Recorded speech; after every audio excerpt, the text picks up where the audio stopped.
Welcome to our lesson on dividing decimals. This is Dividing Decimals Lesson 1, which is the basics for dividing decimals. All right, as we go through dividing decimals, it's important that we can recognize the different types of division symbols. So if I'm dividing 8 by 4, you might see it like this, 8 divided by 4, or you might see it like this, 8 over 4, but we read that as a division sign, 8 divided by 4.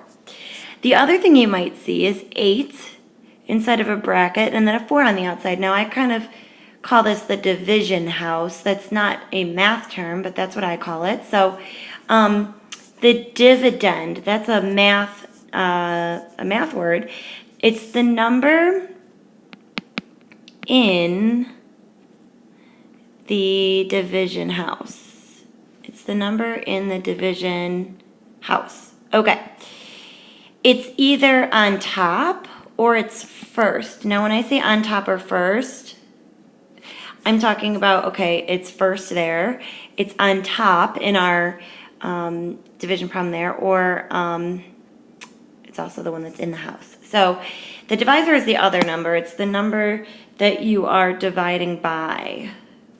It's the number you are dividing by. So it's either on the bottom or it's the second number that you see. So it's the 4 in all of these examples. Okay, the quotient, this is probably a word we're familiar with. It's the answer to a division problem. So it's the answer to a division problem. So for example, 8 divided by 4 is 2. So the quotient is 2.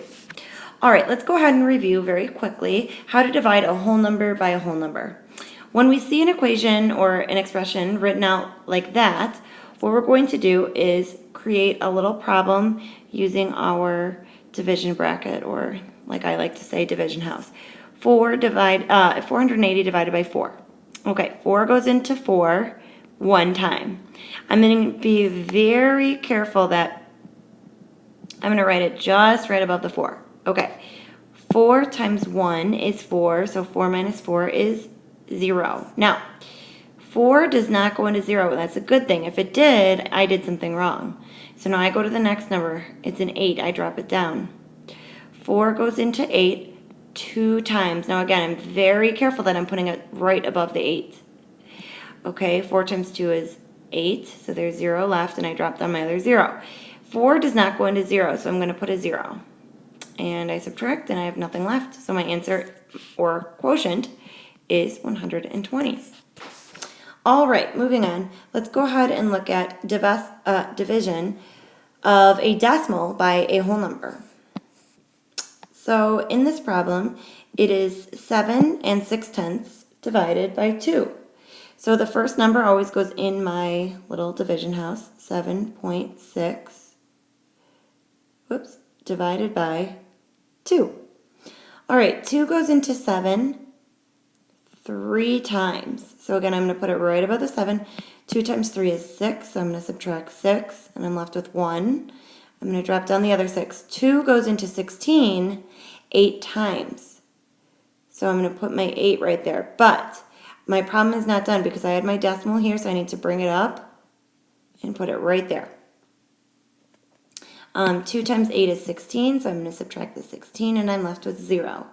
My quotient here is 3 8/10, 3.8. Now, sometimes people get confused with decimal division and think that it's more complicated than it is.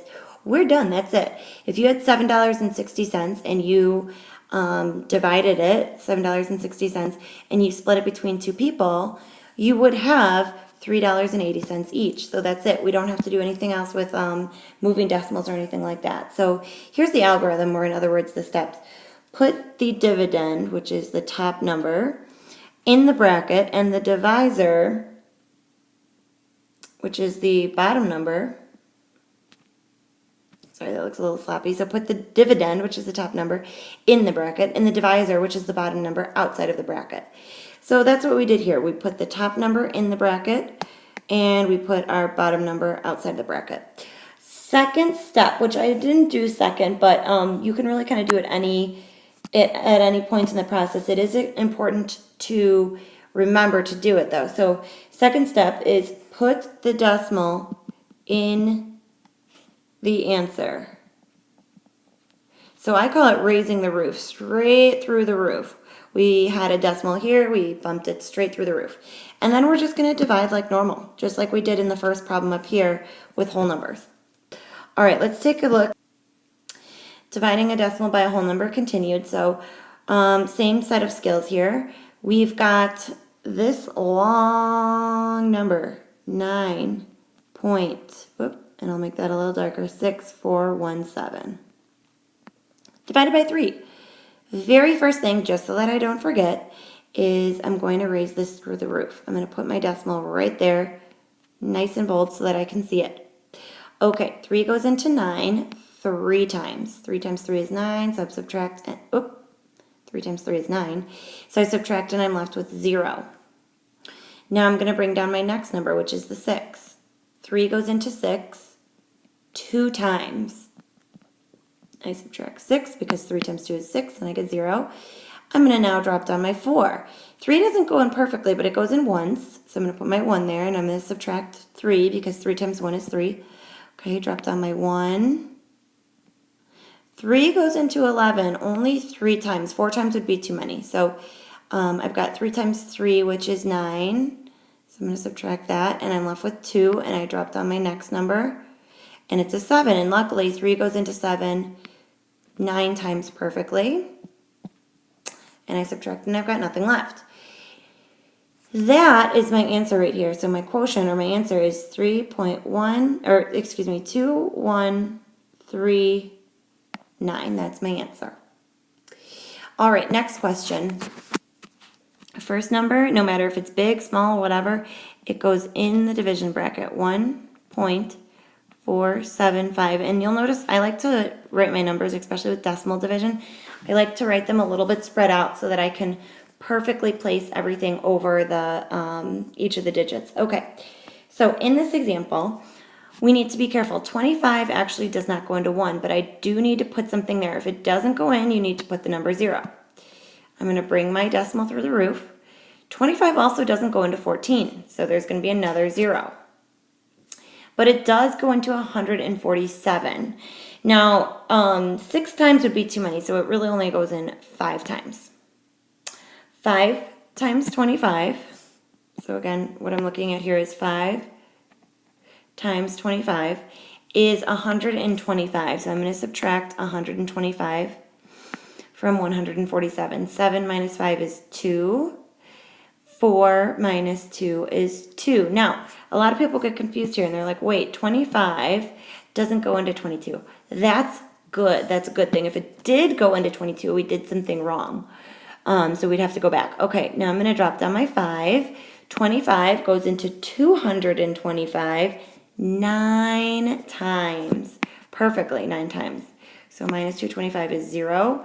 And this is my answer, which is 59 thousandths. That is my quotient or my answer.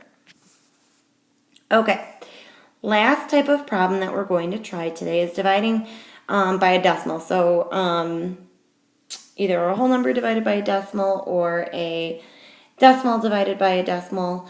So we'll go ahead and start. Let me erase really quick. Okay, I erased so that we could see the next part a little bit better. So in this example, 63 divided by 7 and 5/10.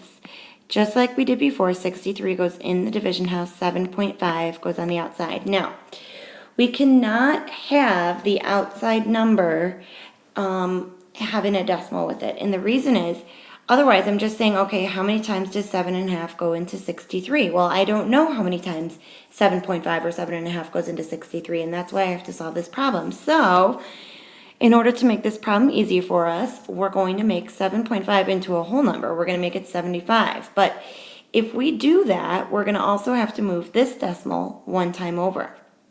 So it's 6, 3, and then 0. 75 does not go into 63. But it does go into 630.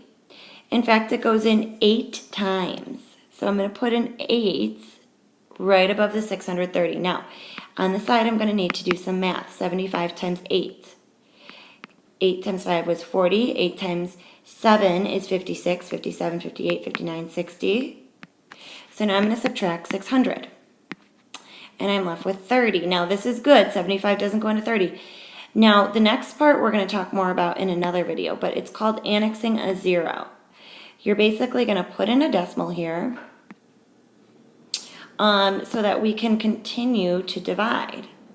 And you also have to bring it through the roof. So 75 goes into 300 4 times. So minus 300 is 0. And my quotient here, my final answer, is 8 4/10. All right, next part is the algorithm. And I kind of already have it written out for you. But the first step is to set up the problem with the dividend in the house. So again, just like we did before, we took this number, put it inside the division house, and the divisor goes outside of the division house. Okay, we move the decimal over so that the divisor is a whole number, and we did it however many times we did that on the outside of the house, we have to do it on the inside, and then move the decimal into the answer and divide like normal. Okay, let's try the next question, which is 36 divided by 0.48. So 36, again, step 1 goes in the division house. 0.48 goes outside. Now, again, we don't know how many times 0.48 is going to go into 36. So we've got to move the decimal over twice, and if I do that here, I've got to do it here. So I'm going to just completely rewrite this, and that's what I want you to do as well. Anytime that you have to do any sort of decimal movement, I just want you to totally rewrite the problem. Okay, 48 does not go into 3. It does not go into 36. It does go into 360. And I'm going to estimate it goes in about 7 times. Now, how did I estimate that? Well, what I did was I pretended 48 was 50. 50, 100, 150, 200, 250, 300, 350. That's pretty close. So I'm going to guess that it's about 7, but let's test it out. 48 times 7, just doing it on the side, anywhere is fine, is 7 times 8 is 56. 7 times 4 is 28, and then plus the 5 would be 33. So now I'm going to subtract 33. And I need to borrow. That becomes a 5 and a 10. 10 minus 6 is 4. 5 minus 3 is 2. Next number, I'm going to drop it down. Now again, I still don't have any decimals anywhere here. 48 goes into 240 how many times? Now again, I'm going to practice what I did a moment ago, estimating. I'm going to estimate it as about 50. 50, 100, 150, 200, 250. That's pretty close. So I'm going to try 5, and if it doesn't work, I can erase it. 48 times 5, 0. Bring up your 4. 5 times 4 is 20, 21, 22, 23, 24, and it's a perfect fit. So my answer here is 75. Now again, I moved the decimal over twice here. I moved it twice here, and that evened it out. It made it an identical problem. It just looks a little bit different. So my answer is 75. I don't need to do anything with decimals. All right, for the last problem, I want you to press pause on the video, and I want you to try it yourself and see how you do. 0 and 32 hundredths divided by 2/10. Okay, so go ahead and pause the video. All right, we're going to go through this problem. Hopefully you got the same answer I did. This is not good. We cannot have a decimal outside the house, so I'm going to move it over 1. And just to be fair, on the inside, just so that I get the right answer, I'm going to move it over 1. So 2 goes into 3 once, and I'm going to subtract 2, and I get 1. Drop down my 2. I need to bring my decimal straight through the roof. Okay, 2 goes into 12 6 times, so I'm going to subtract, and I get 0. So my answer here is 1 and 6/10. Thanks for watching. Have a good one.